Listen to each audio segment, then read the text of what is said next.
Bonjour à toutes et tous, bienvenue dans ce webinaire Le management par la peur, est-ce que ça marche? Ça nous fait plaisir de vous accueillir ici dans ce webinaire qui est co-organisé entre la HEIG Vaud, la FabLag, la Fabrique de l'Agilité et puis l'OICO également. Donc, je vais commencer à parler, vous présenter rapidement un peu tout ça, mais il y a aussi ma collègue Manon Peterman qui est aussi ici pour représenter la Fabrique de l'Agilité. Et rapidement, comment va se passer ce webinaire? Il est en deux parties. Une première partie de 1 heure en webinaire classique. On va vous présenter dans quelques minutes rapidement la FabLag pour vous présenter un peu le contexte de ces webinaires. Il y aura la présentation faite par donc Céline Desmarais, qui est professeure à la HEIG Vaud, et Donald Glowinski, qui est professeur à la Haute École de la Santé et la Source. Et puis, par la suite, on vous laissera ceux qui veulent s'arrêter là sur la présentation classique des webinaires, ils pourront sortir de la salle, et puis ceux qui veulent rester, eux pourront faire une partie plus en groupe interactive de ce côté-là, même s'il y aura déjà un peu d'interaction avec des questions au milieu de ce webinaire. Juste pour le contexte de ce webinaire, il se fait dans le cadre d'une série de 4 webinaires, donc tous les premiers lundis du mois, donc il y en aura encore 2. On vous en parlera un peu plus longtemps après. C'est sur cette série, c'est plus sur la réflexivité sur soi et donc le lien aussi avec l'agilité. Juste pour les bonnes pratiques pour ce webinaire, pour qu'il se passe dans les meilleures conditions. Donc, à tout moment, vous pouvez poser des questions dans le chat. On vous encourage à le faire. Ça va vraiment animer notre session. Si vous aimez une question, vous la trouvez très pertinente, n'hésitez pas à la liker, ce qui nous permettra aussi de prioriser par la suite les questions. Et dans la partie Q&A, Céline et Donald se feront un plaisir de répondre aux questions qui ont été élues les plus pertinentes. À la fin de cette session, il y aura, on vous enverra la présentation et puis vous aurez aussi un replay de ce webinaire qui sera du coup sur notre site web la FabLag. Voilà, je vous laisse maintenant rapidement en compagnie de Gladys, qui est membre du comité de la FabLag, pour présenter rapidement la FabLag pour que vous compreniez pourquoi on a développé cette série de 4 webinaires. Gladys, je te laisse la parole. Merci Ludovic, bonjour à toutes et tous. Donc, bienvenue à ce webinaire sur le management par la peur. Donc, je suis directrice de Créapôle, qui est un organisme de soutien à la création d'entreprises et aux organisations en transition. Je suis membre du comité de la FabLag depuis environ 2 ans maintenant, et l'idée, c'est de vous présenter en quelques mots justement le contexte, donc respectivement la FabLag. Ludovic, si tu peux passer sur les slides. Voilà, qui sommes-nous? Donc, qui sommes-nous, la FabLag? Nous, on a un réseau inter-entreprises, mais aussi inter-organisations. Donc, ce ne sont pas que des entreprises avec un but lucratif, mais aussi des ONG, des services étatiques. Et c'est face à ce constat de ce monde VUCA dans lequel on se trouve que ces entreprises se sont réunies pour contribuer ensemble à l'évolution positive du monde du travail et plus largement de la société. Comment on réalise cette raison d'être? Comment elle se concrétise pratiquement? En 3 axes, avec s'inspirer, apprendre entre nous, donc des partages de bonnes pratiques à l'intérieur du réseau. On crée des ponts entre la recherche et la pratique, comme aujourd'hui avec ce webinaire, puisqu'on a des liens très forts avec la HEIGVD notamment. Et on est aussi ouvert sur l'extérieur du réseau avec un certain nombre d'événements qui sont ouverts à des tiers, ou par exemple le replay du webinaire de ce jour qui est diffusé largement pour partager nos apprentissages et ces ponts justement entre la pratique et le monde académique. Le slide suivant, merci. Donc, on a beaucoup de membres. On est surtout centré sur la Suisse romande pour l'instant. On a des organisations et entreprises de toute taille.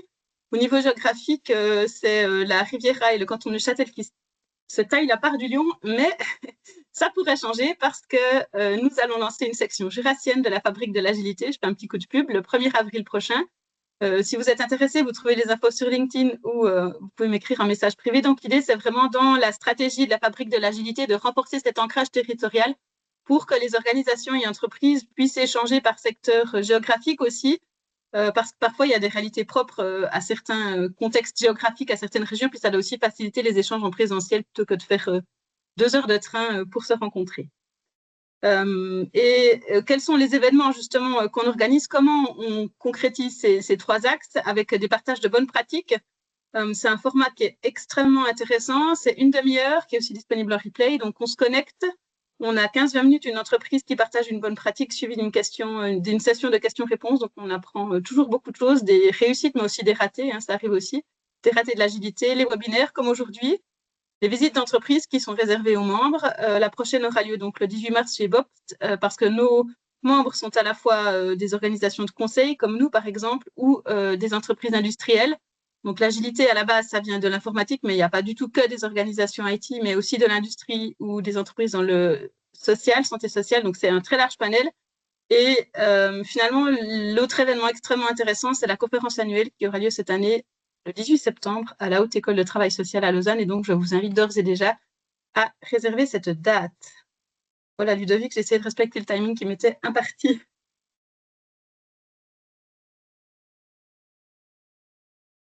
Magnifique, merci beaucoup. Et puis, je vais du coup arrêter mon partage et laisser la parole maintenant aux 2 intervenants et intervenantes, donc Céline et Donat. Alors, je lance le partage de mon côté. Et donc, bonjour à tous et à toutes. Je vais... Alors, attendez, j'ai un petit souci. Comme ça, voilà. Je vais présenter... Voilà. Donc, l'introduction... Oups, je vais aller un peu vite. Sur ce webinaire sur le management par la peur, 2 points, est-ce que ça marche? Et donc, on peut se dire que c'est une question qu'on se pose tous aujourd'hui, parce que finalement, les événements internationaux auxquels nous sommes confrontés depuis quelques mois nous amènent à nous questionner sur cet élément-là.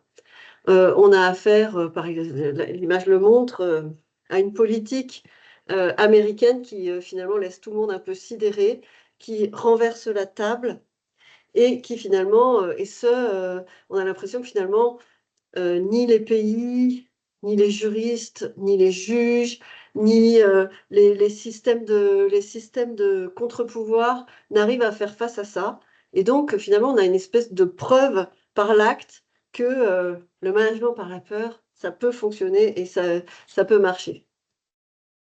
Et donc, ça donne toute sa force à cette question, parce que c'est vrai que finalement, ce n'est pas forcément quelque chose qui est vendu dans les organisations habituellement. On n'a pas tendance à considérer que, ben oui, le management par la peur, c'est normal, ça fonctionne, etc. On est plutôt dans une logique à contredire ça. Mais semble-t-il, ça peut, dans certains cas, être très efficace.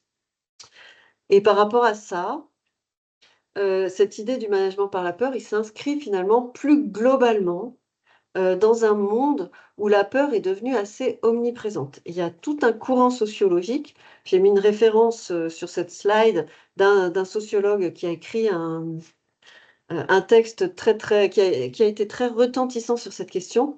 Et donc tout un courant sociologique qui explique que la peur est devenue un élément central qui est développé par les médias largement autour de la crise climatique, autour des événements économiques, autour du terrorisme, autour des violences, etc. Et que cette peur, elle n'arrive pas là par hasard. C'est une peur qui est très largement attisée par l'économie de l'attention, c'est-à-dire que finalement, elle permet aux médias d'attirer l'attention des lecteurs. Et puis, pour certains sociologues, elle fait vendre. C'est un moteur économique puissant et c'est aussi bien évidemment un moteur politique puissant. Et il y a un sociologue qui s'appelle David Alteide et qui dit « La peur est socialement construite et elle est manipulée par ceux qui cherchent à en bénéficier. » Donc on voit que finalement, si on parle de management par la peur dans les organisations, ça s'inscrit dans un contexte plus global où cette question de la peur, elle a pris une place très importante et finalement, elle peut être considérée comme un moteur dans un certain nombre d'éléments assez structurants de notre monde.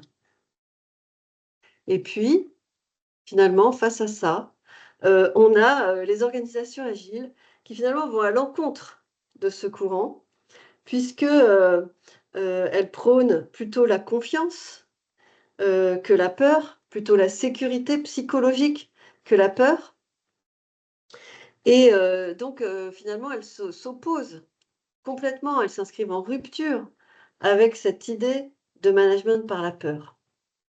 Et cette rupture, elle, elle fait que souvent, les organisations qui essayent de développer l'autonomie, qui veulent s'appuyer sur l'engagement des collaborateurs, peuvent être considérées un peu comme leurs dirigeants se font un peu charrier, on considère qu'ils sont un peu naïfs, ou encore qu'ils peuvent être des manipulateurs qui vendent du rêve, ou encore des illuminés, pardon, qui sacrifient l'efficacité. Et donc, on voit bien que cette idée de pouvoir manager, non pas par la peur, mais plutôt par la bienveillance, la confiance et la sécurité, c'est quelque chose qui n'est pas forcément très évident pour tout le monde.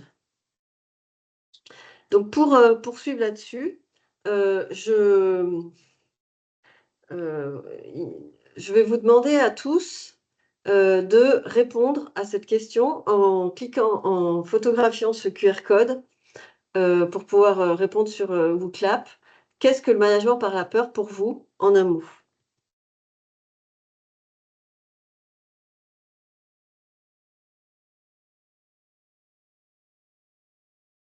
Je ne sais pas si j'ai partagé suffisamment longtemps. Si jamais il y a le code en haut de KMJKCN. D'accord.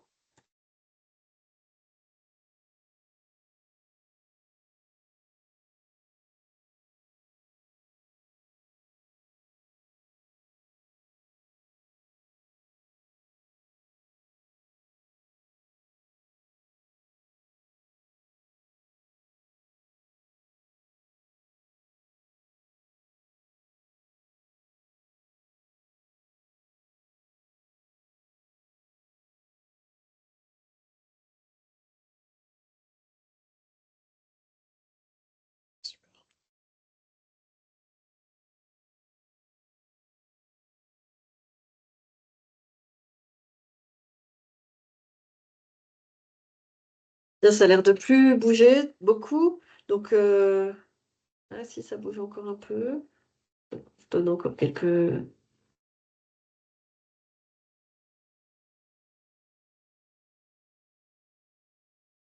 tout cas, on voit bien qu'effectivement, dans ce management par la peur, les termes qui ressortent, c'est des termes très violence, domination, pression, tyrannie, donc des termes d'un pouvoir dominateur et violent. Et puis après, il y a des éléments qui sont plus de l'ordre des conséquences de quand on vit le management par la peur, la boule au ventre, l'épuisement, le désengagement. Et puis des termes qui sont plutôt sur qu'est-ce qui le permet, soumissionnaire par exemple, ou des termes qui sont oui, c'est une réalité. Donc je vais poursuivre justement avec la définition du management par la peur qu'on vous propose, qui est la suivante. Alors attendez, je repartage. Je sais plus où j'en étais. Oui, là. C'est bon? Donc la définition, elle reprend bien les éléments de vocabulaire qu'on a vus là, à savoir une approche de gestion dans laquelle les dirigeants utilisent la menace, l'intimidation ou l'insécurité pour influencer le comportement des employés, et c'est caractérisé souvent par une communication descendante, autoritaire, un climat d'incertitude et de pression constante, une absence de reconnaissance positive, et un contrôle strict et une surveillance excessive. Ah, Céline, oui. oui, Il me j'entends. semble que Pardon, ça n'a pas marché.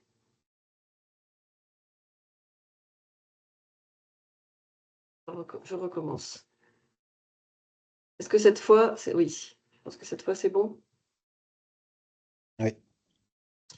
Donc voilà, donc de toute façon, c'est ce que je venais de dire. Et donc maintenant, on va aborder la question de savoir quelles en sont les causes, les enjeux et les conséquences. Et pour ça, je donne la parole à Donald. Oui, bonsoir, merci beaucoup. Alors, on va enchaîner justement pour savoir, avec Céline, on se demande toujours, quand on a une question aussi importante que management par la peur, il y a plusieurs enjeux.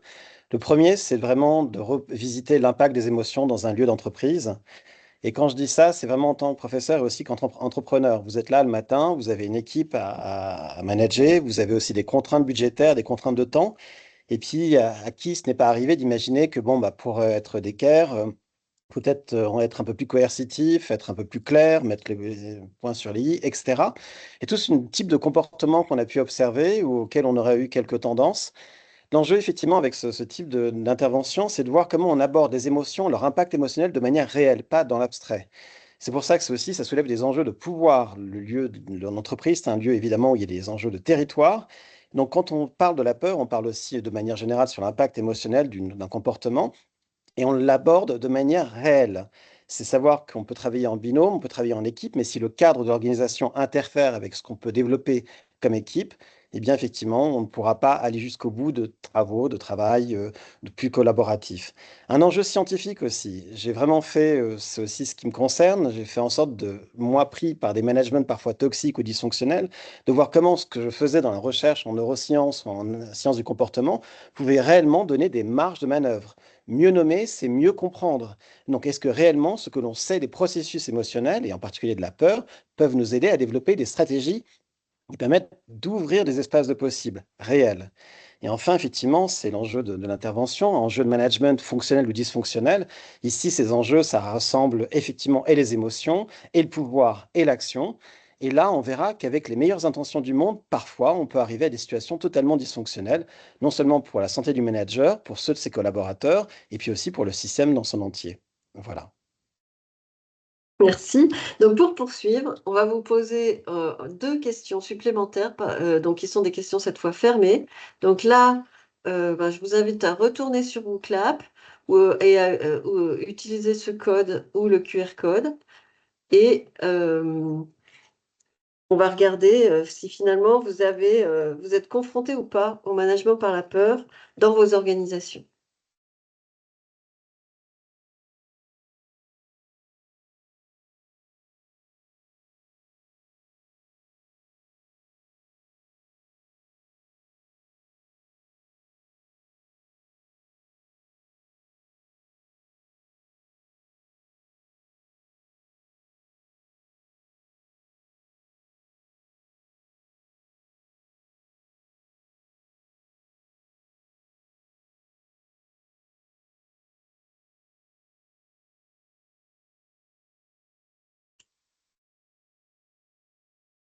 Donc on voit que pour l'instant, les avis sont très partagés, mais qu'en tout cas, pour un certain nombre d'entre vous, c'est quand même une réalité dans vos organisations.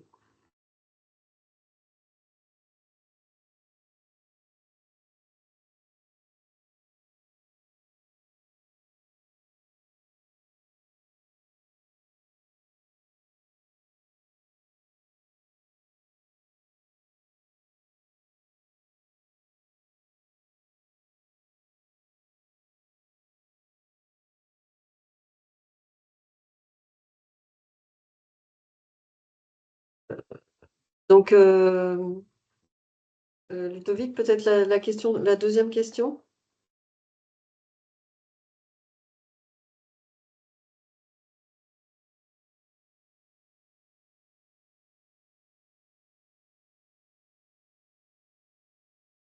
Ah. Oui. Mais au début, quand il n'y a pas beaucoup de votes, on sait vite.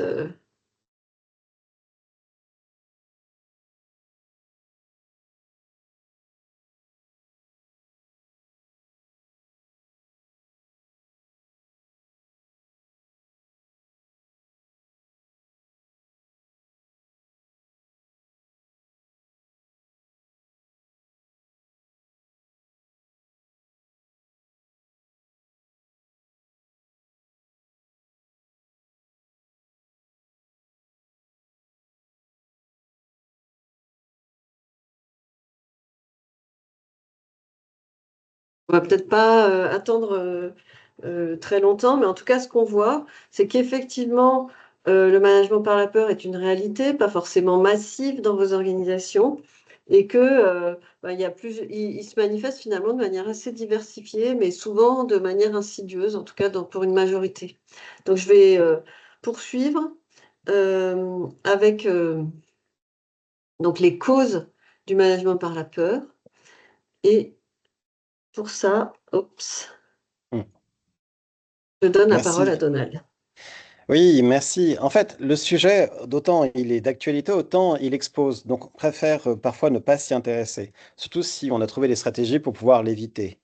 Mais voilà, c'est un sujet confrontant, donc déjà, bravo d'être là autour de la table, j'avais envie de dire, sachant que le titre qu'on peut donner pour comprendre un peu les causes, c'est une alliée dangereuse.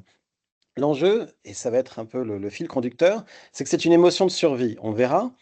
Et tout le discours actuel en ce moment, c'est de savoir est-ce que nous avons toujours besoin d'être en mode survie? Est-ce que l'autre est toujours, et le futur représente toujours une menace potentielle? Est-ce qu'on a besoin d'être en instabilité permanente? Et on verra que souvent les managements par la peur, en fait, travaillent franchement sur cette perspective qu'on a de l'autre, à savoir de le voir toujours comme une menace. Donc si on slide suivant, il nous semblait intéressant, et puis ça c'est de savoir un peu le soubassement cérébral pour beaucoup, vous êtes au courant, enfin, c'est effectivement la peur une réaction adaptative. Voilà, heureusement qu'il y a la peur. Heureusement qu'on peut avoir cette peur, sinon on ne survivrait pas. L'enjeu, et c'est tout intéressant, ce que vous voyez ici, c'est un scan de l'amygdale, en fait, dans chacune des sections. Et c'est toujours intéressant de voir, en fait, que ça, c'est ce qu'on appelle le nœud central de la peur. Et pourquoi je le montre?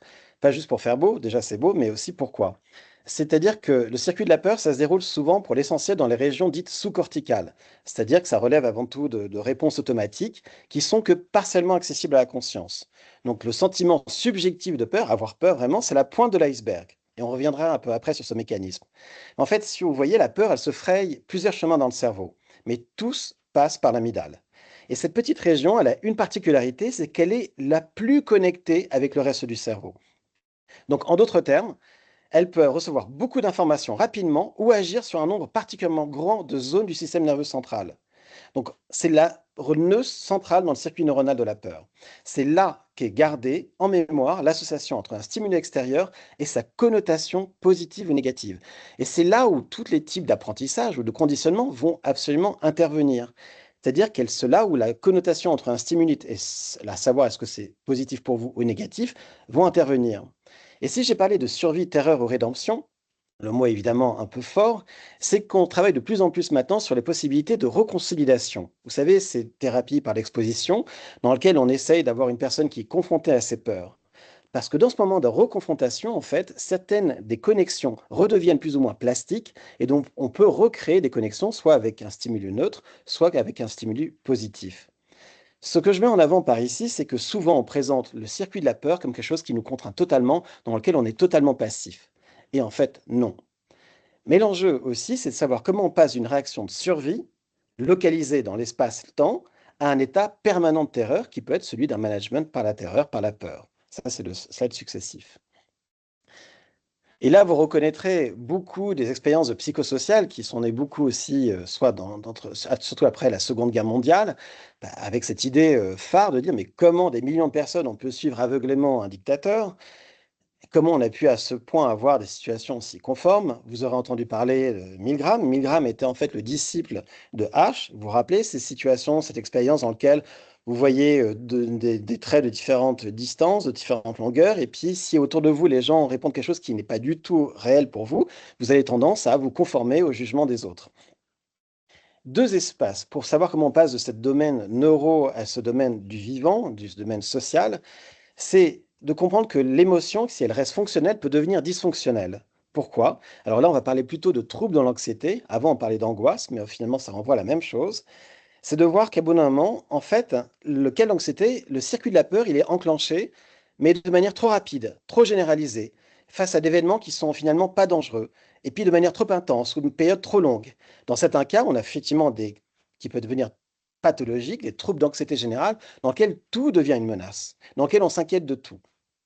Le deuxième aspect qu'il faut comprendre comment on passe justement dans cette réaction fonctionnelle à dysfonctionnelle, c'est tous les processus que vous avez dans le domaine social et en particulièrement aussi dans l'entreprise, qu'on verra, c'est qu'on a plus en fait pas peur réellement, parce que tant qu'on a peur et qu'on est dans l'action, on n'a pas vraiment peur, mais c'est la peur d'avoir peur. Et c'est tous les entreprises de conditionnement opérant dans lesquelles en fait on va vous amener plutôt à apprendre ou à orienter votre comportement par la menace. Et on va faire le levier non pas sur votre possibilité d'apprendre, de puissance d'agir, mais plutôt sur votre perte, votre crainte de perdre quelque chose.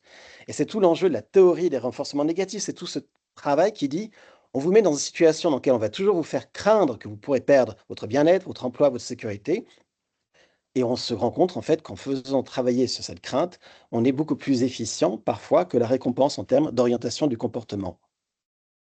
Voilà.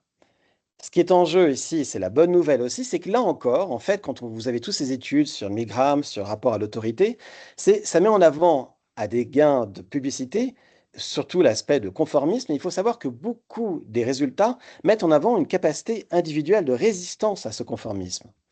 Donc, vous êtes capable, et c'est ce qui est à montrer, dès qu'il y a un moment que quelqu'un dans un groupe est capable de répondre à ce conformisme, ça peut diluer totalement l'impact de ce conditionnement opérant. Voilà. Ce qui est intéressant aussi, dites-moi si vous êtes dans les temps encore, mais ce modèle m'a beaucoup aidé. C'est un modèle qui a été C'est développé bon. avec mes collègues du CISA, avec les modèles de l'évaluation, et il est extrêmement efficace. De quoi il s'agit?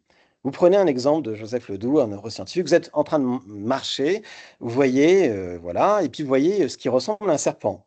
Tout de suite, bah, évidemment, c'est une réaction, on l'a dit, c'est noyaux sous-corticaux, réaction de crainte, de peur, vous êtes prêt à partir, le cœur qui s'accélère, la sudation. Et puis vous vous rendez compte qu'en fait, c'était après une évaluation que c'est en fait finalement un bâton, et que finalement, bien finalement, votre intégrité physique n'est plus en jeu. Que dit ce modèle? Il dit que dans une émotion, même si on sent qu'elle est extrêmement rapide, physiologique, en fait, il y a toujours une partie d'évaluation, et même extrêmement rapide. C'est ce qu'on appelle d'abord définir un déclencheur, voire un signal visuel, et puis tout de suite, vous allez faire une évaluation qui dit, est-ce que ça me concerne? Ben oui, concerne, mon intégrité physique est en jeu, c'est un serpent, ça risque d'être mordre, etc. Deuxième, c'est tout de suite après, c'est ce que je peux y faire face, ce qu'on appelle le coping. Est-ce que oui ou non, je peux, par exemple, fuir, ou est-ce que je pourrais prendre une branche et puis l'éviter? Et ce qui est très intéressant avec les émotions, c'est que non seulement ce n'est pas une évaluation cognitive in abstrato, elle est tout de suite reliée à ce qu'on appelle le gut feeling, ce que vous allez ressentir. Et tout le travail que l'on fait justement avec des experts, c'est ne pas de dissocier cette évaluation cognitive du ressenti, mais d'apprendre à chaque fois à les associer. Ensuite, ce qui se passe, c'est de savoir est-ce que votre réaction, si vous êtes seul, bah, la peur, crier, finalement, comme vous êtes seul, vous allez pouvoir crier, et puis voilà. Mais si vous êtes entouré de gens, vous allez peut-être tout de suite essayer de restreindre pour montrer que vous n'avez pas peur. Ça, c'est une expérience classique. Maintenant, imaginez, vous êtes demain prêt à faire l'évaluation de l'entretien avec votre N+1 ou avec vos actionnaires, et vous allez devoir aussi, on vous dit tout de suite, bah, écoute, je pense que les résultats ne sont pas à la hauteur. Ah bon? Bah oui, ça vous concerne. Je pense que le projet sur lequel tu es, bah, tu ne vas pas continuer à travailler dessus. Ah bon? Et ce qui se passe, en fait, c'est que l'évaluation que vous allez faire, qui va créer une crainte, c'est parce que ce à quoi vous tenez, ce ne sont pas seulement votre intégrité physique, mais peut-être aussi les valeurs, travailler ensemble, en collaboration. C'est aussi le fait que vous pouvez échapper à une promotion, donc c'est aussi un salaire. Vous voyez qu'à chaque fois, en fait, ce qui va construire justement cette réaction à un stimuli qui peut vous faire peur ou pas, c'est aussi toute l'évaluation que vous allez y faire et à savoir si vous êtes en sentiment de puissance ou d'impuissance. Et puis ensuite, c'est la conformité à la norme. C'est que là encore, vous n'allez pas forcément exprimer votre désarroi, votre irritation, votre appréhension. Vous laissez de le contenir pour justement faire de bonnes figures à l'événement. Mais ce qui est encore en jeu ici, c'est vous comprenez comment, en agissant bien mieux sur ces processus, en comprenant ces processus, on comprend à chaque fois mieux comment les réactions sont possibles et comment on peut réorienter et ne pas être câblé dans des réactions qui nous enferment. Et c'est l'enjeu de ce qui vient après. C'est l'enjeu et ce sur quoi on travaille depuis des années avec plusieurs collègues autour de l'Université de Genève, aussi maintenant avec la source, c'est qu'il n'y a pas une solution, mais c'est qu'en désamorçant et en comprenant ces processus qui impliquent des réactions qui vont être averses ou des réactions qui vont vous engager et vous obliger à répéter des loops de réactions plutôt que des actions réelles, c'est en reprenant développant chacune des compétences. Ce qui se passe ici, c'est comprendre à un moment donné, c'est reconnaître qu'en face de vous, il y a une personne qui forcément n'a pas une intention négative. C'est comprendre aussi que les émotions que vous avez à ce moment-là, peut-être que la peur est une choix, mais vous avez d'autres choix. Vous pouvez juste être irrité sans forcément être en panique. C'est aussi apprendre à réguler, ne pas surréagir parce que le rire narquois de la personne en face de vous ou la menace qui semble vous amène à suragir parce que ça vous fait rappeler une situation dans laquelle vous avez été en impuissance. C'est aussi apprendre à gérer les angoisses des personnes qui sont en face de vous et de les ramener dans un chemin qui leur permette d'avoir une stratégie d'action beaucoup plus ouverte que, encore une fois, les ramener à quelque chose de servile qui va peut-être vous amener à orienter plus facilement au début votre action collective, mais en fait qui va amener les personnes à ne plus être en capacité de réagir. Voilà en fait les compétences émotionnelles. Merci. Donc là, on a vu finalement les causes du management par la peur du point de vue de l'individu, à savoir finalement en quoi un certain nombre de réactions à la fois comportementales et physiologiques nous amènent à être portés par la peur et aussi quels sont les outils en termes d'intelligence émotionnelle ou de compétences émotionnelles qu'on a pour y faire face. Mais les causes, elles sont aussi du côté de l'entreprise. Et on voit bien que ce management par la peur, les travaux scientifiques qui existent sur le management par la peur montrent que celui-ci il est porté par la dictature de l'efficacité à court terme, par la financiarisation de l'économie. Et donc, dans cette course vers des résultats économiques toujours plus tangibles et toujours plus rapides, eh bien, les collaborateurs deviennent une variable d'ajustement et à travers ça, finalement, subissent ce management par la peur. Et puis ce management par la peur, il a aussi un deuxième ressort, c'est le mythe de l'efficacité du stress. Les gens qui s'intéressent à la santé au travail le savent. Une des premières choses qu'on déconstruit quand on s'intéresse au stress, c'est que finalement, le stress, c'est un outil d'efficacité. Mais en fait, ça rejoint ce qui vient d'être dit par Donald, à savoir que le stress, finalement, s'il est un facteur qui permet de faire face à certaines choses, ça l'est, mais seulement à court terme. Dès qu'il s'installe, dès qu'il devient structurel, dès qu'il s'installe dans la durée, eh bien, ça devient quelque chose qui est négatif. Et donc, ce qu'on peut se dire, c'est que les pressions contemporaines dans les organisations, elles conduisent à développer ce management par la peur, en tout cas dans certains contextes particulièrement tendus, ou en tout cas, pour certaines personnes, à le légitimer. Par exemple, le PDG de Stellantis, qui a récemment été démissionné, se décrivait lui-même comme un psychopathe de la performance. Et donc, on voit bien que quand c'est assumé de cette manière-là, ça montre que finalement, c'est jugé comme étant parfaitement légitime.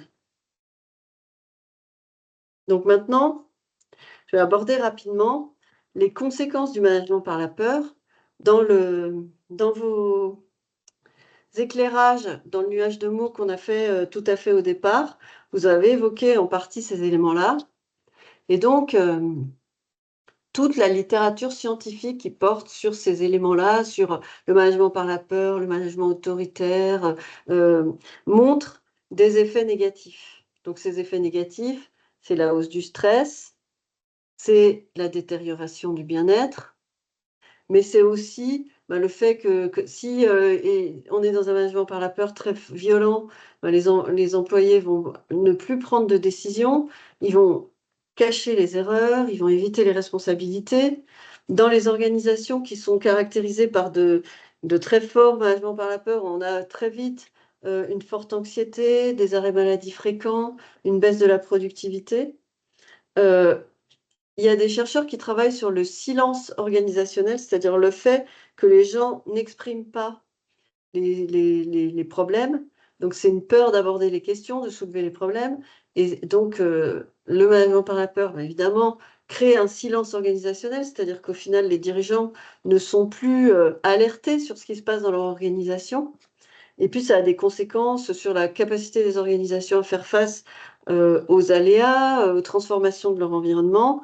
Et bien sûr, ça a un impact négatif sur l'innovation et la créativité.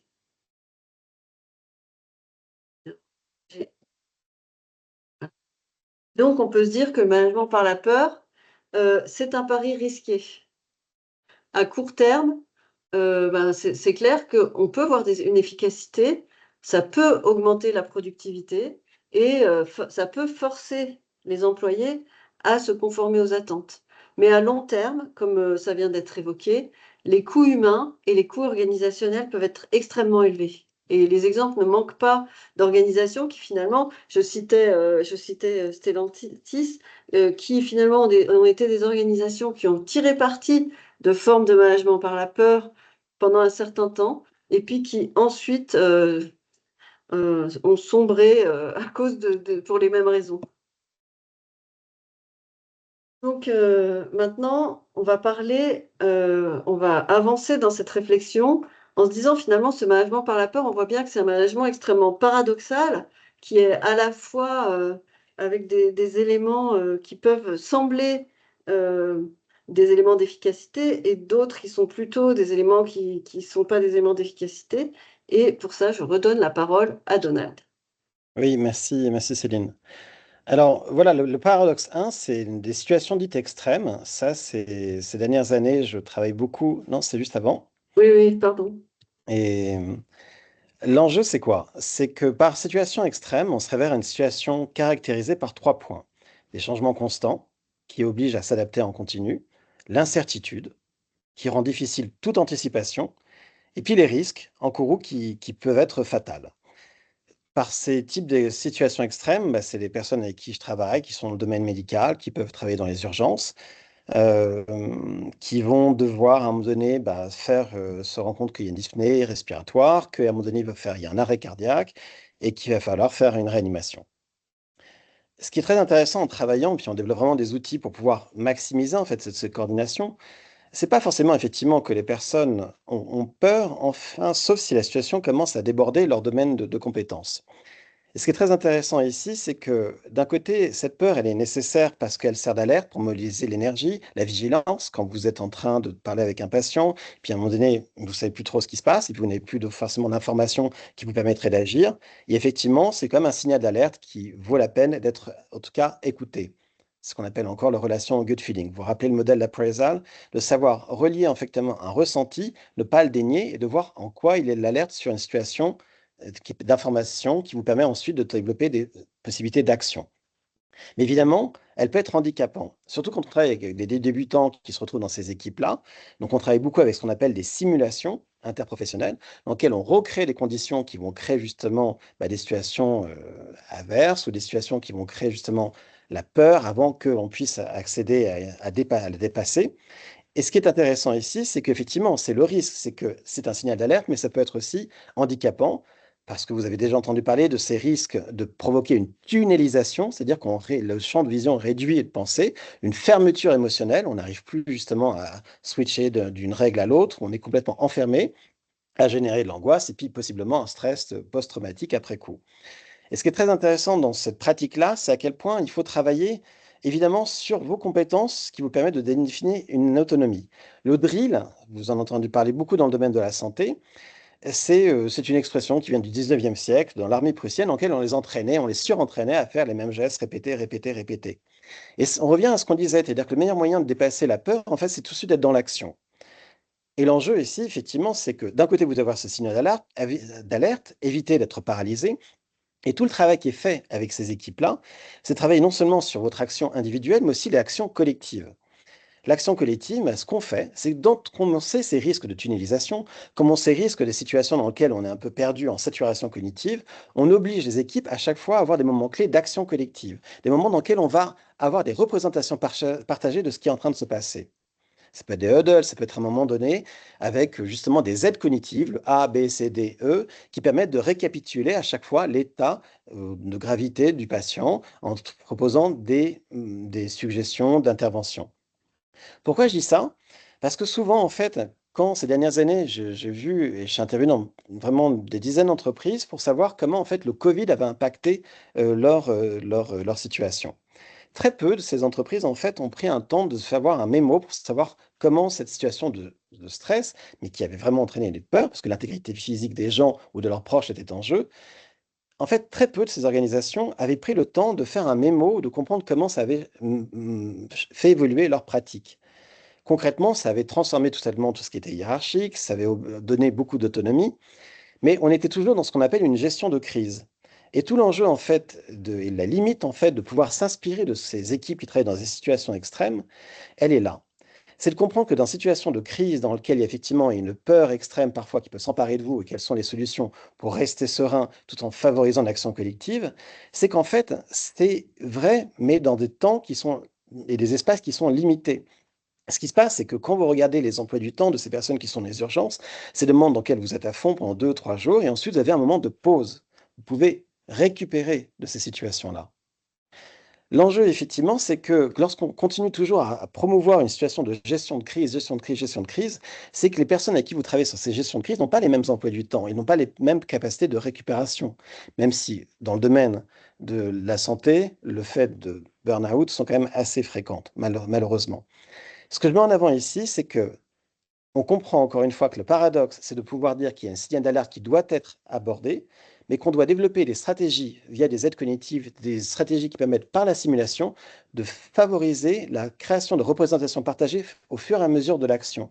Ce qui permet aux gens de toujours avoir cette tension-là, mais de pouvoir à un moment donné décanter, avoir un pas de côté et utiliser la peur comme moteur, mais de travailler sur leur capacité en collectif pour pouvoir agir mieux sur le patient.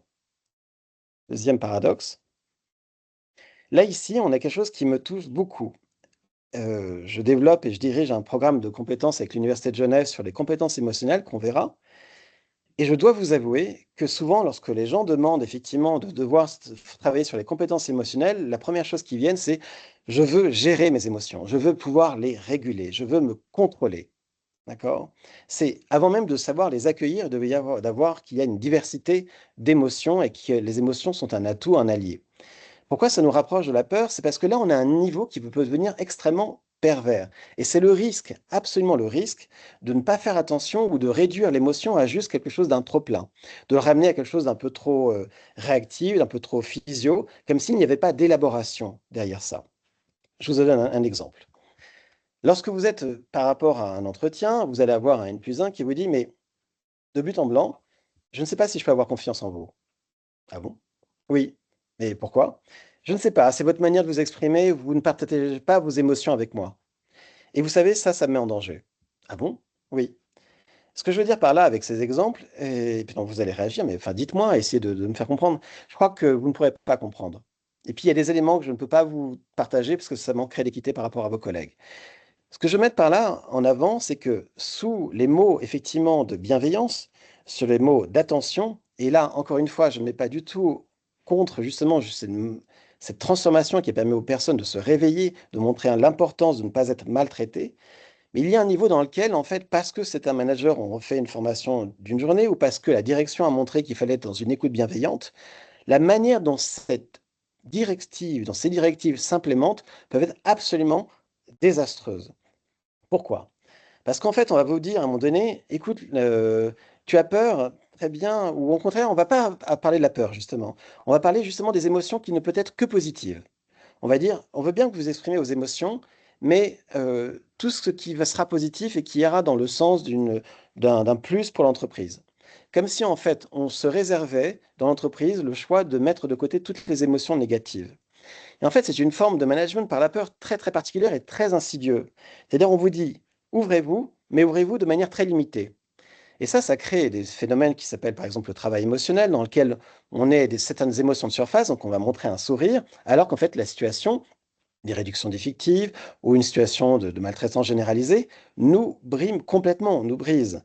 Ce travail émotionnel, lorsqu'il y a un décalage trop fort entre des émotions dites de surface et des émotions dites profondes, peut amener réellement un épuisement professionnel. Absolument désastreux. Donc, le paradoxe ici, effectivement, est de bien comprendre que pour aborder les émotions dans un cadre professionnel, que comprendre bien que les managements par la peur n'est pas forcément tout à fait ouvert, mais peuvent tout à fait partir par une intention positive, mais que la manière dont elle va être implémentée met de côté tellement ce qu'est l'émotion dite en apparence négative qu'elle va vous brimer et vous obliger à être en totale contradiction avec ce que vous ressentez. Voilà.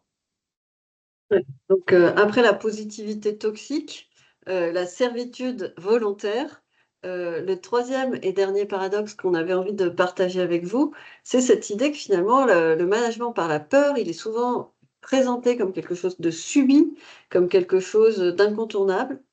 Or, il existe tout un courant de réflexion qui nous amène à prendre conscience du fait que cette peur et les comportements qui en sont la conséquence finissent par être tellement intériorisés par les personnes que finalement, on finit par créer soi-même les conditions de sa servitude. Donc, il y a un ensemble de travaux qui portent là-dessus. J'ai mis en exergue de cette slide l'ouvrage de la Boétie, donc qui expliquait que on acceptait l'oppression non pas par contrainte, mais plutôt par habitude, résignation et autodiscipline. Et on voit bien qu'effectivement, si je reprends les questions autour de la situation internationale, on ne sait pas dans quelle mesure euh, le comportement de nos dirigeants est contraint, ou bien si finalement il est en partie autorégulé par une certaine forme d'autodiscipline. Et donc, on retrouve chez Michel Foucault cette idée d'une surveillance intériorisée qui fait que finalement, on a tellement intériorisé cette dimension du contrôle qu'on n'est même plus capable de la re-questionner.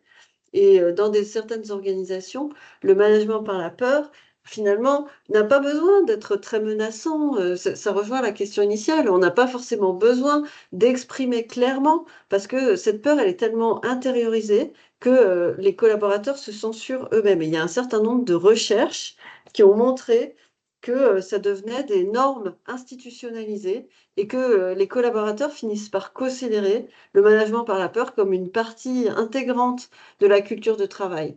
Et on trouve ça notamment dans le cadre de certains travaux sur les nouveaux outils numériques qui mettent en place des démarches de contrôle extrêmement insidieuses.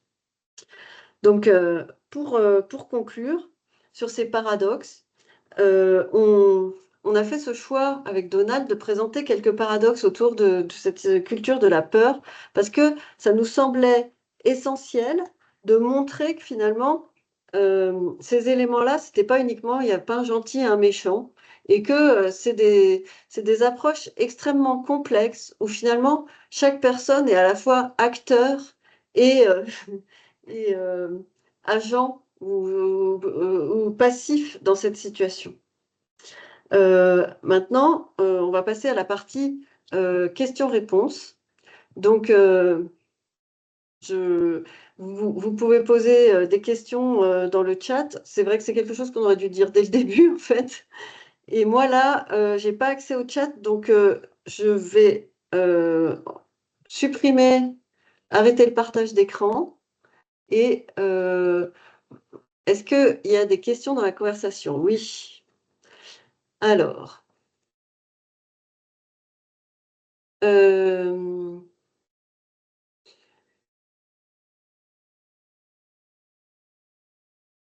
est-ce que le management... d'accord. Alors, je ne suis pas certaine que la gestion des émotions, selon le modèle montré, est en résonance à la question est-ce que le management par la peur est efficace? Alors ça, je ne sais pas. Le problème, c'est que c'est difficile de savoir quel est le modèle montré. Je pense que c'est peut-être le modèle de compétences émotionnelles. Donc peut-être que tu peux répondre à cette question, La question, Donald. c'est en quoi, quel est le lien? Est-ce que c'est l'antidote absolu? Voilà, Oui, le c'est terme ça. est assez un peu trop exagéré. L'enjeu, effectivement, c'est que la situation de peur vous met dans une situation de terreur. Ce qu'on a dit, c'est comment une situation d'émotion qui est fonctionnelle devient dysfonctionnelle. Elle devient dysfonctionnelle parce qu'à un moment donné, elle va se heurter, elle va être en surintensité. Si vous avez des exemples de personnes qui vont, vous leur dites, écoute, je pense qu'il faut repenser le projet sur lequel tu es, et qui vont partir en panique parce qu'ils sont tout de suite en train de s'imaginer que bah, si on change de projet, c'est qu'on fait plus confiance, c'est que si on fait plus confiance, c'est qu'on n'aura plus de projet, c'est qu'une promotion ne sera pas là, et c'est que finalement, on sera viré dans 6 mois. Et en fait, vous comprenez que la manière de réagir en management par la peur, c'est déjà de comprendre pourquoi nous, certaines situations, ou certains indices, ou certains comportements nous font réagir ou surréagir. Et la première chose, c'est déjà d'identifier ce qui est la part du stimuli réel, de l'attitude qui est en face de vous, et la réaction, à quel point elle est équilibrée ou fonctionnelle par rapport à la situation. Quand on dit fonctionnel ou dysfonctionnel, ça veut dire que ça peut engager votre intérêt et pas votre survie, mais votre capacité à vivre mieux dans les instants qui suivent. Donc, si votre réaction est chaque fois dysfonctionnelle par rapport à stimuli, si vous surréagissez par une situation de panique, effectivement, là, ça peut être effectivement contre-productif. Mais dans le même coup, combien de fois des situations on se retrouve avec des situations de management toxique, de pervers narcissiques qui vont mettre dans des situations dans lesquelles vous ne rendez absolument pas compte de l'état dans lequel vous êtes et de terreur continue dans lequel vous êtes. Je voulais juste, voilà, donc c'est une manière de dire que en travaillant à chacune des étapes de manière ciblée sur les compétences émotionnelles, vous définissez des options de réaction que vous n'imaginiez même pas. Et c'est exactement ce qui se passe sur les terrains de formation. Les gens se rendent compte à quel point, dans leur réaction, ils sont complètement bloqués dans certains schémas de réaction qui sont liés à leur histoire, liés à leur enfance, ou liés simplement à leur modalité ou leur personnalité. Alors, il y a une autre question qui est très intéressante. Il est communément admis que pour réussir le changement, il convient de créer un sentiment d'urgence. Autrement dit, un management par la peur. Alors, c'est peut-être là, moi, je ne suis pas forcément tout à fait d'accord, mais bon, bref, des conséquences du futur. La peur peut donc s'avérer utile dans certaines situations. Correct? Alors, qu'en penses-tu, Donald? Est-ce que Alors, pour toi, créer un sentiment d'urgence, c'est du management par la peur qui peut être donc efficace? le- encore une fois, il y a une ambiguïté. J'ai dû faire beaucoup de change management ces dernières années. Et ce que je voyais, c'est qu'effectivement, il y a deux modalités de management. Soit vous arrivez en disant que ce qui était avant est nul et que vous êtes là, heureusement, comme un sauveur pour refaire tout à zéro, parce qu'évidemment, il n'y avait rien avant et que vous êtes là, et si on vous a demandé d'être là, c'est pour réorganiser de fond en comble. Soit vous partez effectivement de ce qui a déjà été établi et si l'entreprise dans laquelle vous êtes existe encore, mais qu'elle a un risque, c'est aussi que des choses positives ont été faites. Donc, l'enjeu de l'urgence, c'est pas que le fait qu'il y ait une urgence, c'est le fait sur quoi vous allez faire levier. Est-ce que c'est le fait que sur le sentiment d'impuissance des personnes, sur le fait qu'ils ne sont pas en capacité d'eux, mais que vous avez peut-être donné des moyens. Mais même là, vous savez très bien qu'un apprentissage qui se base toujours sur le sentiment d'impuissance n'a aucune efficacité à long terme. Donc l'urgence, pourquoi pas, à condition qu'on va appuyer sur les ressources que vous pouvez mobiliser en disant qu'ils ont déjà développé certaines actions, ils ont déjà développé certains protocoles, et c'est sur ça que vous allez essayer d'améliorer. Donc c'est là où j'entends l'urgence, pourquoi pas, c'est le terme de temps, c'est la modalité ou la valence avec laquelle vous posez cette urgence. Oui, il y a une situation de survie, encore que parfois, comme je vous l'ai dit, on adore gérer la situation en disant qu'on est en situation de crise, parce que ça oblige à une certaine action, mais souvent, c'est à quel point on fait levier sur le sentiment de puissance ou d'impuissance. Puis, je voudrais juste, ça fait aussi levier sur autre chose. On est tous des phobies qui s'ignorent, d'accord? Réellement. S'il n'y avait pas de peur, il n'y aurait pas de cohésion sociale. La peur du ridicule, la peur de faire quelque chose de déplacé, fait effectivement partie du ciment social que l'on a. L'enjeu, effectivement, c'est que certains management vont travailler encore plus ce sentiment d'affiliation en disant, mais si tu n'oublies pas ce qu'on fait, tu vas te sentir ridicule aux yeux des autres. Tu n'es pas à la hauteur, tu n'es pas capable de dépasser ta zone de confort, tu es nul. Enfin, on ne le dit pas explicitement. Donc, déjà, le sentiment d'urgence, encore une fois, ces dernières années, j'étais trop pris dans une situation d'urgence et je vois bien à quel point elles sont réelles, ces urgences. Mais sur quoi voulez-vous faire levier? Est-ce que c'est sur l'impuissance ou la puissance d'agir? Voilà, Céline, volontiers pour... Donc, il y a une autre question à laquelle je vais peut-être apporter quelques éléments. C'est une question qui dit quelle est l'influence du système de gouvernance hiérarchique partagé sur la prévalence du management par la peur? Donc, je voudrais répondre vraiment en quelques mots à cette question, puisque je l'ai abordée en fait dans ma présentation en disant que finalement, la gouvernance partagée, elle se veut finalement une gouvernance par la confiance, et donc, se veut s'appuyer sur la sécurité psychologique. Donc, a priori, c'est un modèle qui refuse le management par la peur. Après, c'est clair que comme ça a été aussi soulevé par Donald, dans certains cas ou dans certaines organisations, il peut y avoir un dévoiement des choses et finalement, on peut utiliser la bienveillance comme outil pour, euh, pour faire de la peur, mais c'est un dévoiement, c'est-à-dire que c'est pas le concept initial. Oui, en complément, je peux? Oui, Céline? vas-y. Je pense que complètement, effectivement, sur les enjeux, est-ce que ça se passe à quel niveau de clarté? Là, on est encore sur le développement des compétences émotionnelles. Est-ce que ces situations de peur est liée à ce qui se passe dans l'équipe? Est-ce que c'est lié à des enjeux d'organisation, comme vous l'avez mis? Mais il y a souvent un fil conducteur qui se passe dans l'ensemble des recherches que j'ai faites ou que des interventions que j'ai pu faire et qui a été mis en avant par Céline aussi, c'est que soit vous êtes dans une explicitation des critères de décision, soit vous restez dans le flou ou l'opacité. C'est un fil récurrent. Et en fait, les émotions sont instrumentalisées dans ce sens-là pour justement, au lieu de clarifier comment on peut vous aider à comprendre la situation, pour rester dans un flou qui va être de l'ordre du subjectif. Concrètement, je ne peux pas te faire confiance, je crois. Pourquoi? Si je te le dis, ça n'ira pas. Mais dis-moi. Non, je ne peux pas. Mais tu pourrais pas comprendre. Et puis de toute façon, parce que émotionnellement, je pense que nous, on ne va pas s'entendre. Et à une personne qui aura atteint ses objectifs, qui aura démontré ses compétences, c'est-à-dire que le fil conducteur à chaque fois, c'est pourquoi c'est un type d'arbitrage où les décisions ne sont pas toujours accompagnées d'observables, de critères clairs qui permettent d'être partagés. Et ça, c'est vraiment une constante dans beaucoup de management par la peur, dans lequel on reste parfois dans une situation de flou ou de décisions qui sont finalement pas très explicitées ou de manière très un peu brute de décoffrage, on va dire. Voilà. Et puis, dernière question, pour laquelle il nous reste très peu de temps.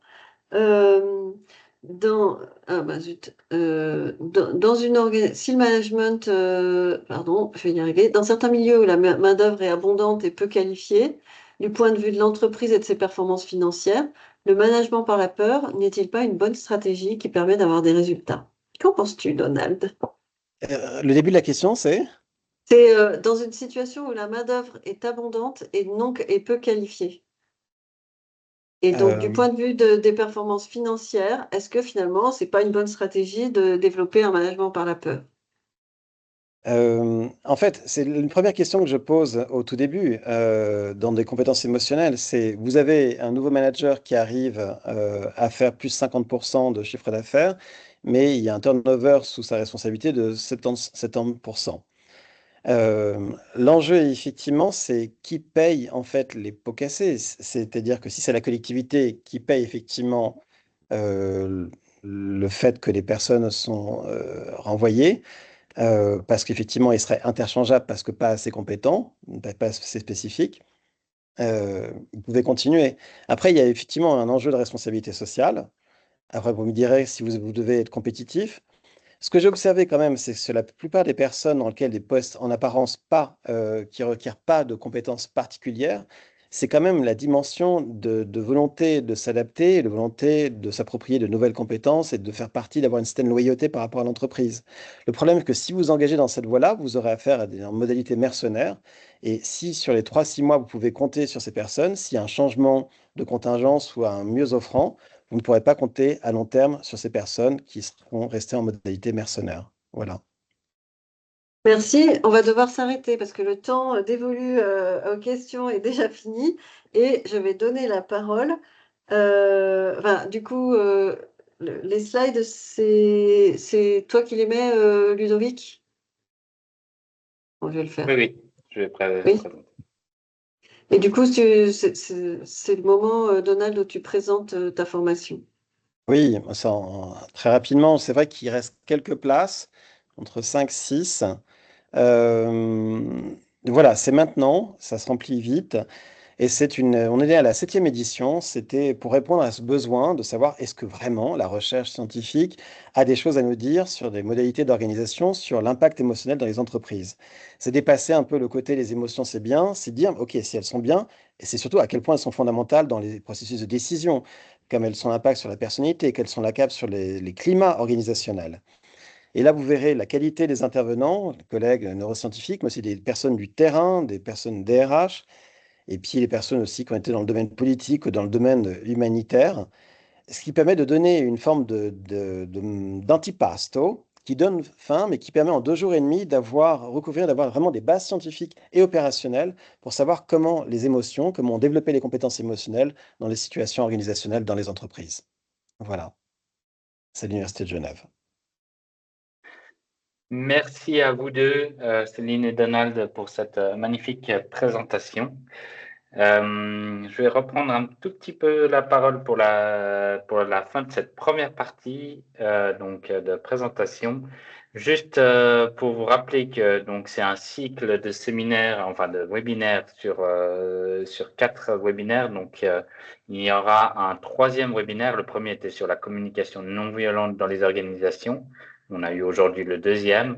Le 3e, du coup, aura lieu début avril, le 7 avril, donc même horaire, avec Daniel Françoise et Jean-Philippe Jacques qui vont parler du flow et de mindfulness dans les entreprises, justement. Donc, c'est aussi une complémentaire à la présentation d'aujourd'hui. Et on aura une dernière session sur le courage managérial. Donc, n'hésitez pas à vous inscrire si jamais c'est toujours gratuit ces webinaires, entre autres grâce aussi à la grande participation de HEIGEVO et donc Céline qui met beaucoup de temps et d'énergie à l'organisation de ces webinaires. Et puis aussi, avant de partir sur la partie optionnelle plus en groupe, on aimerait bien avoir vos feedbacks parce qu'on est en mode agile aussi à vouloir apprendre et de tout ce qu'on fait. Et du coup, n'hésitez pas à partager vos feedbacks en scannant ce QR code. Je leur remontrerai à la fin de la session si jamais pour les gens qui veulent rester sur la partie en groupe. Voilà, je vous remercie en tout cas tout le monde, ceux qui veulent rester, ceux qui veulent partir parce soit ils ont des activités déjà prévues, soit des obligations, soit parce que ils préfèrent, ils voulaient que la partie plutôt classique de webinaire. Je vous laisse maintenant partir, ceux qui sont moins intéressés par la partie en groupe.